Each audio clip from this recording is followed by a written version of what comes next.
A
very pleasant good evening to everyone. We are very happy again to be here this evening to share with you about our kids' health. As promised, we will be hosting a program on kids' health every last Sunday in the month. We are looking at New Start.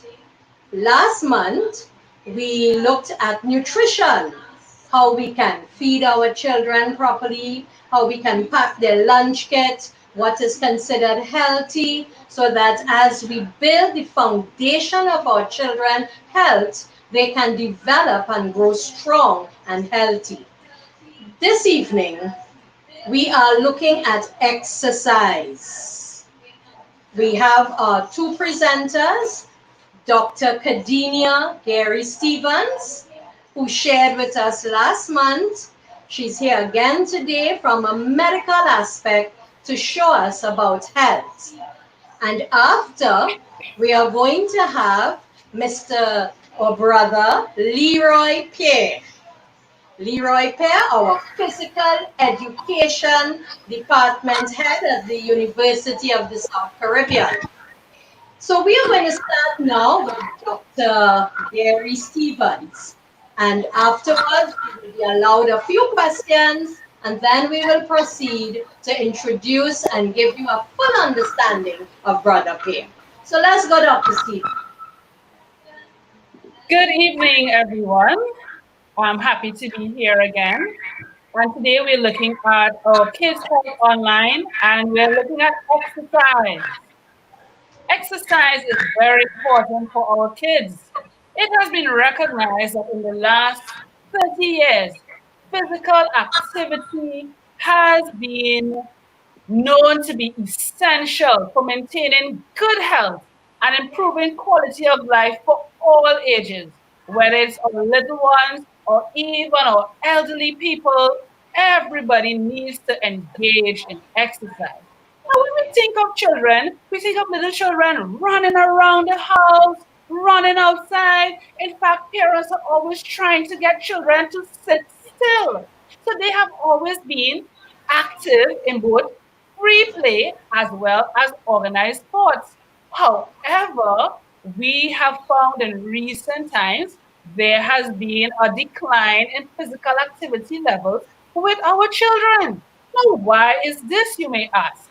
Some of the things that we can think about is that kids, we call them latchkey kids. These kids come home and they have to open their own door, close their own door, and stay inside until mommy and daddy gets home. Then we have these things, these tablets and these phones that every child seems to have, and they love to spend hours on these devices. As long as they're quiet, you know that they are eagerly looking at something on the internet or playing a video game. But what does all this mean? It means that the kids are not up and about. What has this caused? This has caused an increase in obesity, as well as lifestyle diseases like diabetes, as well as cardiovascular risk, among otherwise healthy children. So when we look at the charts, back in 1960, how many children were diagnosed with a chronic disease? 1.8%. However, in 2004, this has more than tripled to 7%. We have children with chronic diseases, and this extends not only from the little children, but it extends also to the adults. People are being diagnosed with more chronic diseases. What does this affect? It affects your quality of life. Yes, because physical activity and exercise have both been shown to enhance quality of life in children, even healthy children, as well as children with various chronic diseases. So let's do some definitions. It's always good to know exactly what we're talking about. What is physical activity? Physical activity is any bodily movement where the muscles are moving and energy is being expended.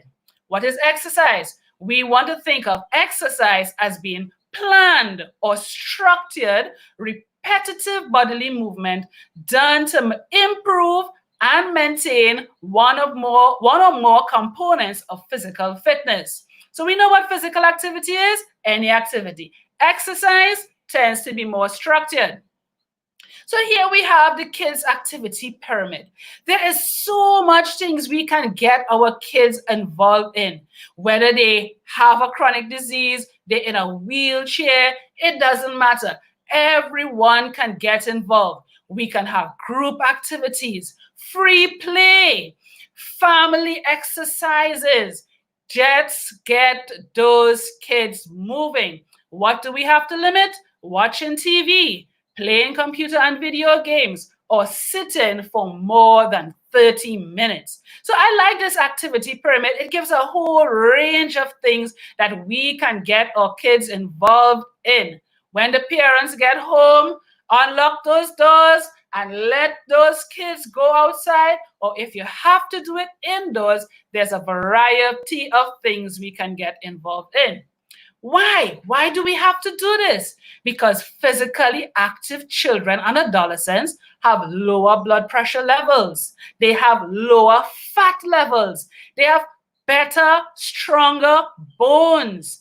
They have decreased fat compared to their sedentary or sitting still counterparts, and even they have better psychological health. So you think of them, they have better mood, they sleep better, they have increased metabolism, increased energy, and they do better at school as well. All right, what are some more advantages? They have good self-esteem. Why? Because they have better physical structure. They feel better. As we all know, when you exercise, it releases those happy hormones. So in addition to feeling good, you have lower levels of stress and anxiety. So as one person puts it, exercise is medicine. So their prescription for health is exercise. Other advantages is decreased risk of those chronic diseases we spoke about, decreased risk of diabetes, obesity, cardiovascular diseases, and your physical activity now for youths decreases the future risk of chronic diseases in adulthood. Other benefits, they have increased functional reserve. If you look at any swimmer, anybody who swims well, they have good breathing capacity. They have good residual capacity. They can hold their breath longer, and they have good peripheral function. So we are saying that the role of physical activity and simply having fun cannot be overestimated. So again, I like pictures. I put in a lot of pictures so that we can relate to it. Good bones, decreased obesity and chronic diseases, healthy body weight, good quality and quantity of sleep, better self-esteem and self-image, and good coordination and motor skills. So what are the recommendations? They said that children every day should have at least 60 minutes of moderate to vigorous activities. So we want to say things like walking, riding your bike, outside play, 60 minutes every day, right? What we're trying to achieve, a raised heart rate.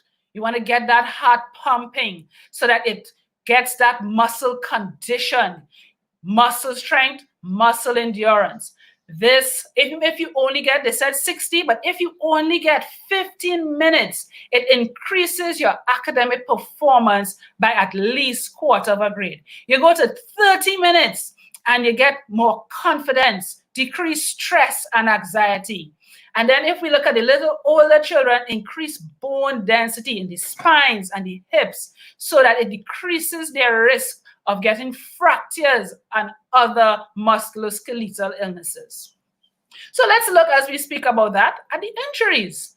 We have many school-age children getting unintentional injuries, and this is a major cause of morbidity or sickness and mortality, which is death.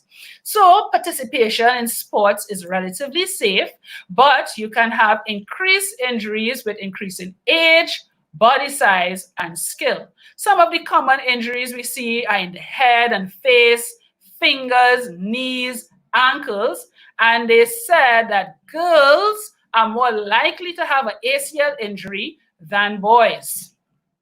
Right? So what are some of the things that we can do to avoid these catastrophic injuries? One, get them to see a doctor first before they start any exercise or school activity. So we want them to follow their doctor's recommendation. Next thing they have to do, warm up.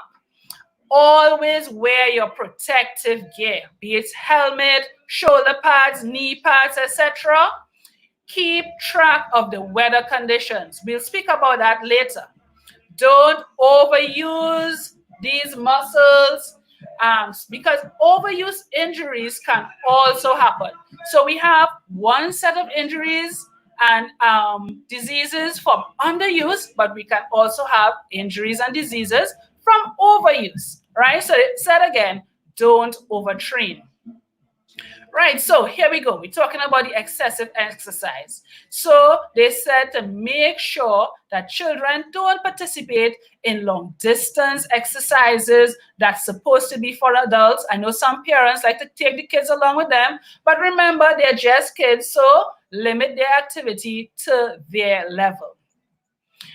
Again, we're looking at the heat. We live in a tropical country. It's always hot. So what we have to do, make sure that you exercise in the cooler hours of the day, as well as make sure we get in enough hydration. Some of the things that causes these heat injuries, greater oxygen cost, heat production, lower sweating rates, lower sweat production, lower sensitivities of the sweat glands to core temperature. Children have these compared to adults. So again, we have to make sure that they don't get too many exposures to the heat.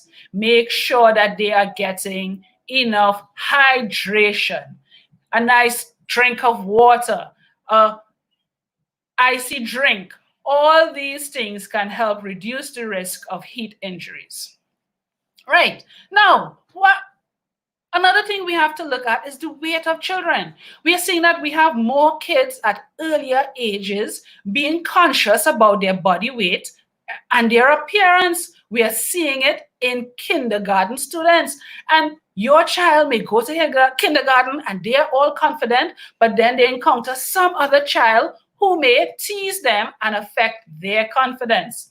So again, as we spoke about last week, good nutrition is vital for our young athletes, especially as they are going through their changes in growth and development, right? So good dietary choices will also affect this. Healthy children will lead to healthy adults. So we can't have too much or too little exercises. And we know that too little exercise poses a greater risk than too much, because we have very few people going for the too much category. So some of the things that we see in inactivity: worsened diseases, poor cardiovascular risk, decreased physical capacity, increased symptoms of mental distress, poor overall quality of life. On the converse, however, increasing your activity level has controlled disease activity, control cardiovascular risk, maintain physical capacity, maintain stress, how to put it? Maintain stress, response to stress, and improve overall quality of life. All right, and what I found very interesting is that they said even though parents, doctors, and community members have opportunities to foster physical activity for children, the best response they found were in school-based programs, not only in exercise, but as well in nutrition. So you teachers out there, you have a great responsibility with our kids. So we spoke about a lot today, but in conclusion, I just have this one slide to bring everything together. We talked about the sedentary lifestyle, the amount of diseases it can cause. We spoke about the benefits of exercise, and we also spoke about the danger of too much exercise. So I asked, when I was doing this presentation, I asked, does anyone have any questions about this exercise? What would you like me to discuss? So one person asked, do kids need to exercise every day? And we said yes. Of course, as Seventh-day Adventists, we know we can take a rest on the Sabbath, or you can carry them for a nice nature walk on the Sabbath. So what did we say? 60 minutes of activities every day, as well as a healthy plate, as we spoke about last week. We cannot separate nutrition from our exercise. And somebody asked me the question again, what about contact sports? And we know the risk with contact sports, especially right now during COVID-19, where we're advising people to avoid contact, too much contact. We found even the sports industries, they're having arenas with no spectators, and they're trying to limit the sports that have activities where they must touch each other. So that's one thing with COVID-19. And in addition, we have the risk of physical injury for our team members as well as, spectators. So this brings me to the end of our presentation today. I hope that it has been beneficial to everyone, and I thank you for listening. Thank you, Dr. Kadinia Stevens. It's interesting. I remember last month when we introduced you, we said that you are a medical profession for 12 years, but you were also a teacher. And I saw it clearly this evening. You're giving us the points on point, but short and to the point, because children get distracted very easily. So we are very happy this evening for what you have presented and the questions that you have answered. I believe it's clear. I'm looking. I have not seen any other questions, but a particular parent said, great info. Parents really need to hear this. So we are glad for that. All right. I'm encouraging parents to not only send the kids to exercise, but exercise with your children. Yeah, I agree with you. It's more encouraging when you see mommy or daddy doing it along with you as a child. It encourages you. All right, we want to go to our second presenter, who is Leroy Pear. He is the coordinator of the Sports and Physical Education Department at our University of the Southern Caribbean. He is also the Vice President of the Tertiary Sports Association of Trinidad and Tobago, with responsibility for competitions and events.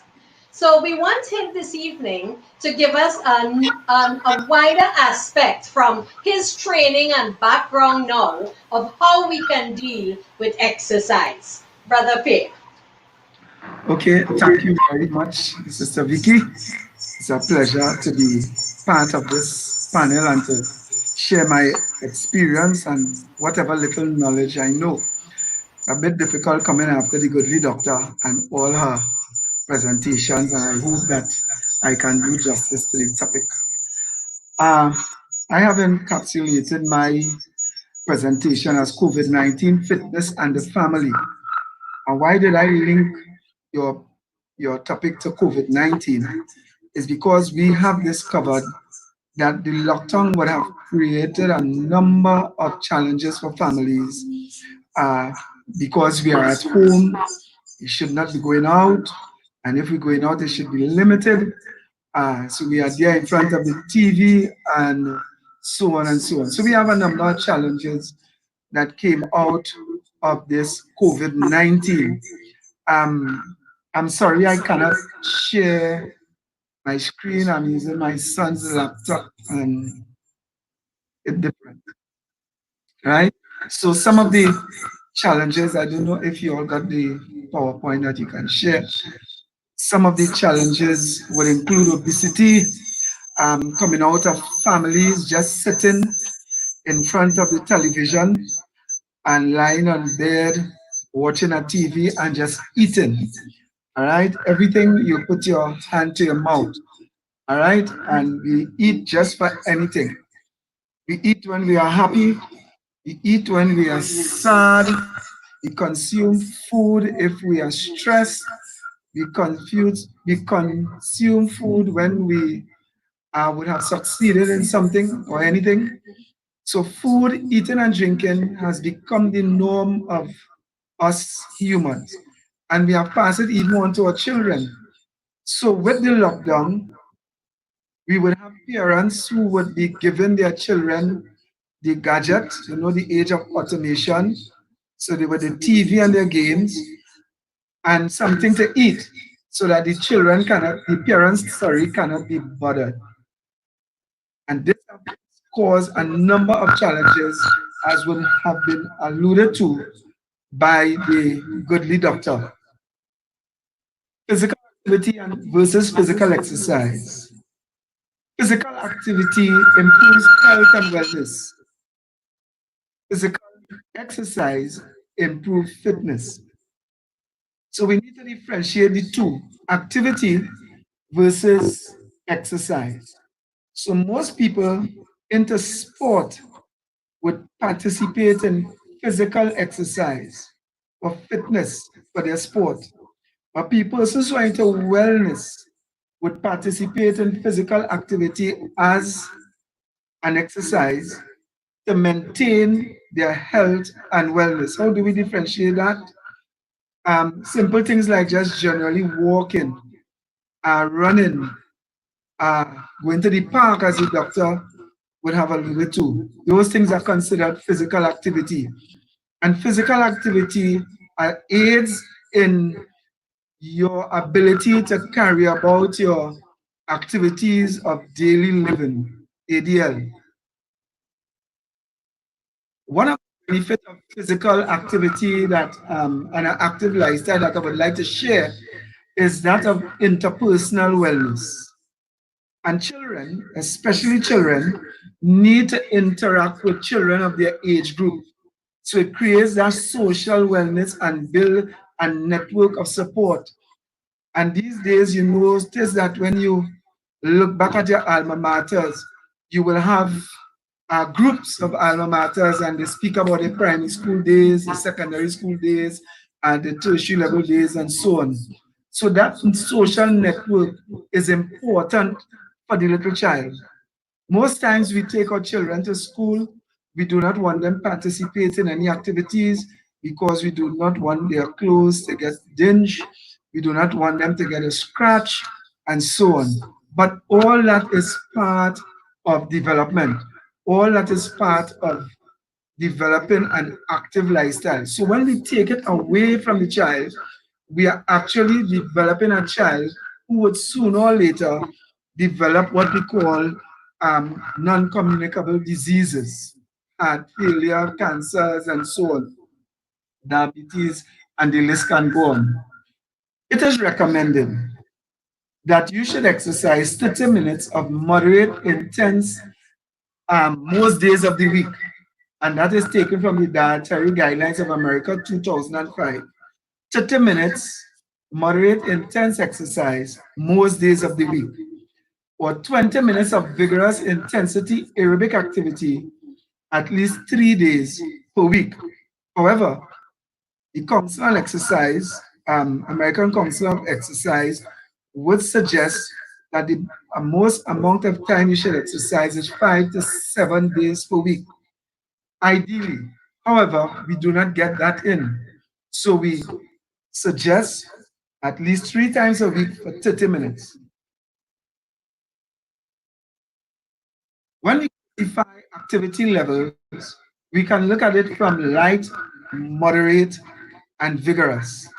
And we encourage children to participate in activities. Sometimes parents try to live their lives through their children. So we have some parents who do not allow their children into any physical activity whatsoever, while there are other parents, because they were not able to participate in sports at a competitive level, they push their children too hard. And as the doctor stated, you can overdo exercise and suffer with a bad exercise program.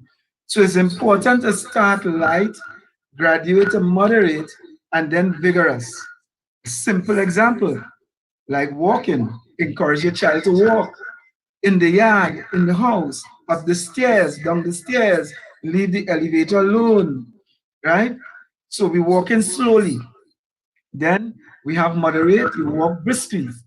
Then you have vigorous, which you walking up a hill or up the stairs and back down the stairs. And you do that over a period of time so that you can get some benefits from your physical exercise, right? You can look at cooking for housewives and even children. You teach your children to cook, right? And you can look at social dancing as moderate, and then you look at heavy housework as vigorous. So that physical activity is so different from physical exercise in that you can do anything for activity for your health and wellness benefit. Now, when you're exercising, you want to increase your intensity and duration. There's something that says a phrase, I can't remember the author clearly, but it says that if you keep doing the same thing the same way, you will not get a different result. So it's important that you change what you're doing. I would say to you, I have an experience of two lovely senior ladies who walk up Mount St. Benedict every single morning. But they would walk at the same speed. They would stop to pick up, what they call it, cashew nuts, pick a rose here and there at the same speed. And every morning you see them, the same speed. What they are getting is the enjoyment of getting out of their home. But there will be no physical benefits if you do the same thing the same way, because there will not be a different result. And why am I sharing this? It is not just for the children, but also for the parents, because children learn from what they see. So if they see the parents doing or participate in exercise, the children would also want to participate in exercise. How much physical activity is enough? It is really based on your health, your goals, and time. Much physical activity is not enough. So when you reach the stage of moderate, you need to move on to more advanced levels, right? For you to get that benefit. How do you time for physical activity? You keep a record of the time you spend. Parents help your children do this, right? Set priorities. Do not put off your activity for later in the day. Most times, everything else is important and then physical activity. And as children grow older, you find that we're getting a lot of feedback. I'm sorry about that. as children get older, we find that they are getting obese and so If you on. just turn your volume down a little bit, they're saying the feedback coming from you. Just turn your volume down a little and Right. continue. That's much better. Good. Right. So you need to set a time and keep that time religiously. Just as parents are encouraged to set their a timetable for schoolwork during the day. So you get to school, you come home, or you the COVID-19 lockdown, you set up a timetable. Just so in that timetable, you would set a time for children activity. And that activity must not be in front of the TV. The activity is not hand to plate and mouth, but the activity is moving, bodily movement, as the doctor explained in terms of physical activity. Make changes to your daily schedule and exercise earlier and later in the days. Always advise to exercise earlier and later in the day. But a question can be asked, what's the best time to exercise? And I will always advise you, whatever time is best for you. But ideally, the morning is the better time for exercise. You and your children. Ways to incorporate more physical exercise in your daily routine as parents and children. You take the stairs instead of the elevator. You park your car a few blocks away and walk to where you are going.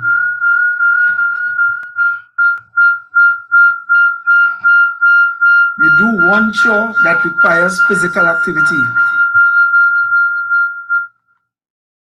You put the remote away and get up and turn on the TV. All right? Much gadgets. So those are some ways in which you can incorporate physical activity in your daily routine. And some of the components of physical exercise and the health components, or there, should I say first, there are two different categories. There are health components and there are skill components. For physical activity, we want to look at the health component because that is where we are gearing our discussion for children and adults. We look at cardiorespiratory endurance, right? Which is the heart, the lungs, and the cardiorespiratory system. You look at the muscular strength. If you do not strengthen your muscles, they atrophy, they die. And sooner or later, the muscles that move your limbs will no longer be able to do so. You look at muscular endurance, the ability to move for prolonged period. Have you ever discovered when you send your child out to the shop or something, they come back very exhausted? Look at your activity, the activity lifestyle of your child, and see if that child is involved in enough activity so that the cardiorespiratory system and the muscular endurance is really being exercised enough. Flexibility.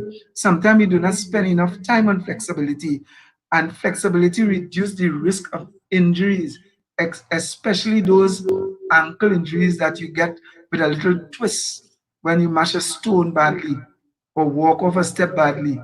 When you do flexibility exercise, stretching exercises, whether passive, right, or active, it reduces the risk of injury. And body composition, that's another component. Obesity.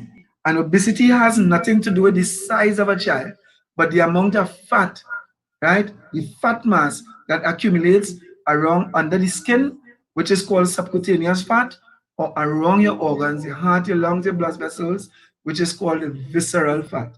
So those are things that you have to look at as we look at the components of fitness and how you design a program for your child and your family.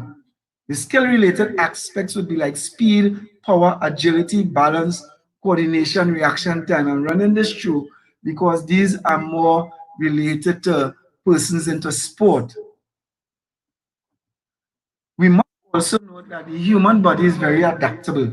So again, if you keep doing the same thing the same way, you will not get a different result.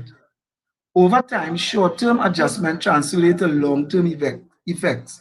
So if you keep making adjustments in the short term, in the long term, you will reap the benefits. Heart rate increase during exercise and develops the ability to pump more blood or oxygen with each beat. So as you exercise, your heart is able to pump much more powerfully with less stress, sending more oxygen to the working organs of your body. Over time, the heart rate decreases and increases to meet the demands of oxygen or the oxygen need. So these are some pointers that you need to know. Some basic principles of physical training for your child as well as the children, as parents, sorry. Specificity. Specificity. What's your purpose for training? Design. What's your purpose for training? To keep fit, for your wellness needs, to injury rehabilitation, for the type of work you have involved in. Whatever it is, specificity is important. Progressive overload. Again, I cannot overemphasize. If you keep doing the same thing the same way, you will not get a different result. Reversibility. Whenever you stop training, you're going to lose what you gain. All right. So as you stop training, you can lose what you gain. It is stated in 1989, I was taught that it takes about 6 weeks to gain a certain level of fitness, and you can lose it in 1 day. All right. Individual differences. Each person responds to training differently due to response such as body composition, metabolic rate, body's ability to transport oxygen, etc., etc. So those are some things that you need to look at.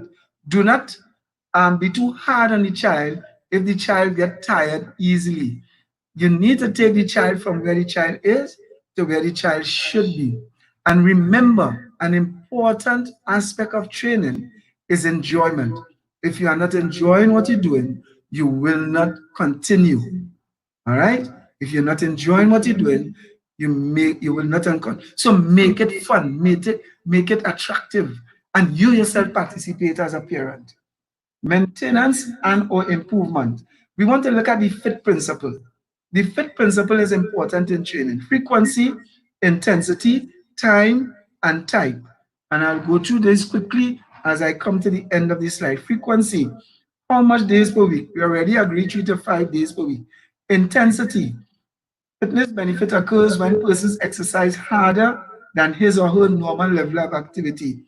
And I would not regurgitate what I said earlier. Time. Fitness benefit occurs when a person exercises for extended period. Now, there's a theory that you can exercise 10 minutes and 5 to 10 minutes both during the day to get some fitness needs. The World Health Organization came across with this theory so that just in order to get people to move. However, if you have a certain level of fitness and you walk in 5 to 10 minutes throughout the day, 5 to 10 minutes rest, do your work, sometime next 2 hours, 5 to 10 minutes, you will not get any benefits from it.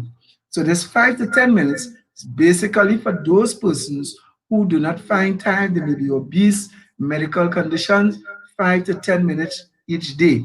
And if you get that fit watch, you can measure 10,000 steps per day. That will give you some level of fitness.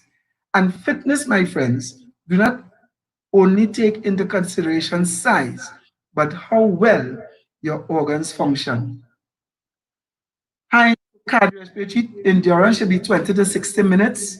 High intensity training, such as running, should be 20 to 30 minutes. You do not want children to be running for too long because it affects the growth plates, right? Just as lifting weights for little children, it affects the growth plate and it can stunt their growth.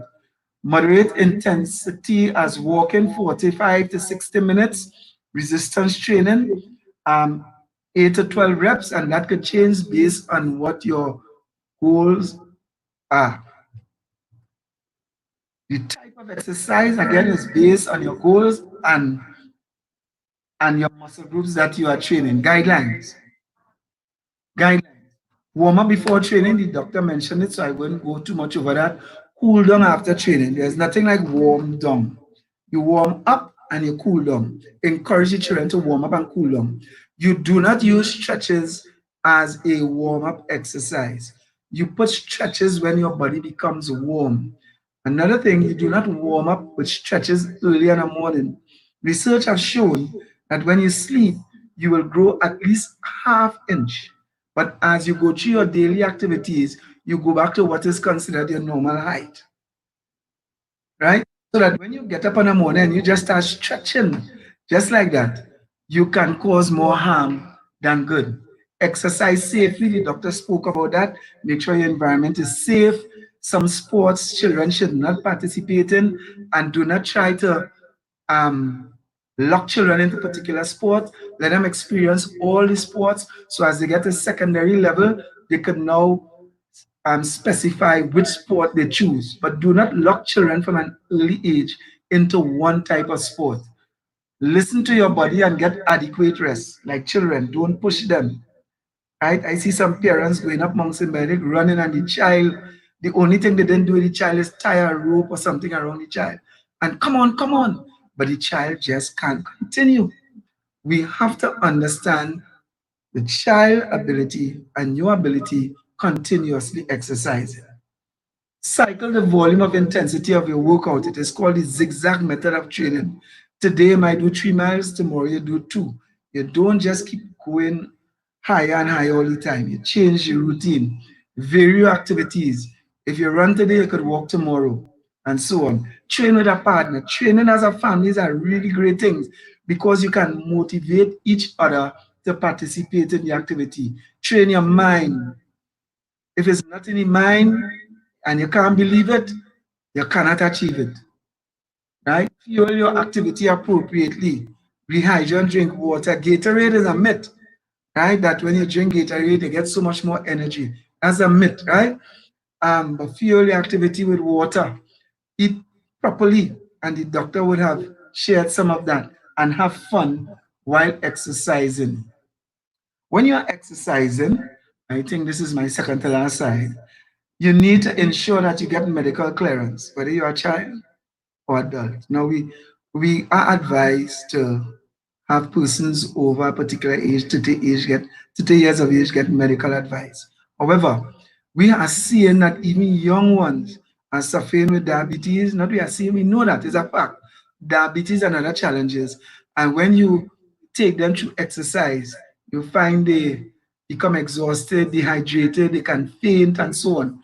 So that get medical clearance, assess yourself, set goals, choose activities for a balanced program, include all the health components of training.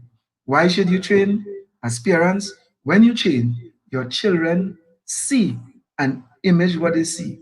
When you encourage your children to train, you are not just helping your children, but you are helping with the development of a healthy nation.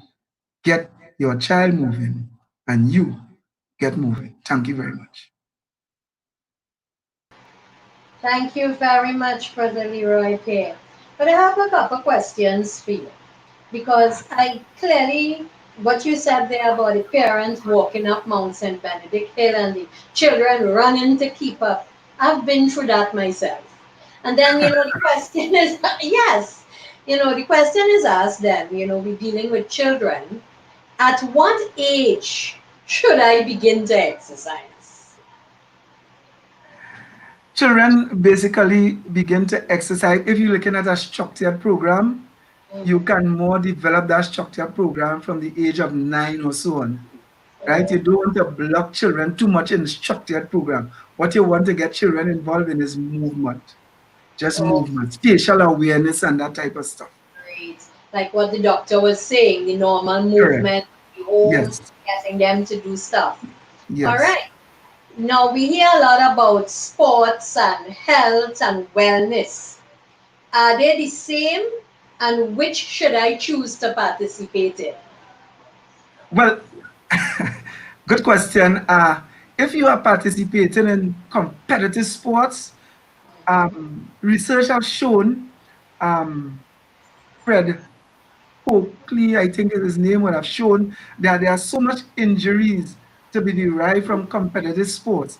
And the fact that winning is the objective, that the amount of emphasis and the push for aggressive training for winning overrides the health benefits.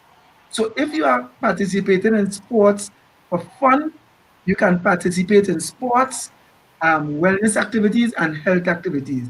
But the minute it becomes competitive, you are going a bit over the line in terms of wellness benefits. Okay. Interesting, because one of the questions asked was, how can sports help me to be healthy when the focus is on winning and excessive training, which themselves can be stressful, both physically and mentally? Exactly. And listen to the question, it kind of answers itself too, because this is extremely stressful. And the Yes. amount of stress placed on the athlete create Mhm. overuse injuries and that type of stuff. That when they come out of sports around the age of 30 or so, and they start coming out of sports, they are now minding injuries and spending more time at the doctor. So that we have to be careful with competitive sports for health benefits. All right. And my final question, what should my fitness goals be as a child or an adult? As a child, you want to create movement in order that you can transcend this benefit into lifelong activities, right? When you exercise, it do not add years to your life, it add healthy years to whatever life you live. You know, there's a myth that people say if I exercise, I will live longer. I can't determine when I will die, but what I could determine based on the choices I make, right? So my goal should be to live healthy, same as the adult. Your goal is to live healthy, to be able to carry about your activities with the greatest possible ease, free from stress and free from disease. So when we speak about wellness, you may have a physical challenge, but you can still live a healthy, active life. Yes. Right? I hope that answers your question. Yes. Thank you very much. To our viewers, both online and listening viewers, we thank you for being part of our program this evening. We want to remind you, first of all, I must say special thank you to Brother Leroy Pear and to Dr. Cadenia Stevens. We really appreciate your participation and your knowledge that you shared with us today. As was stated, we have covered now nutrition. Today we have covered exercise. So next month, the last Sunday in the month, we would be looking at water. Remember, we are doing the acronym New Start. Nutrition, exercise. And next month, we will be dealing with water. So for those of you who view this evening, I'm sure you have learned.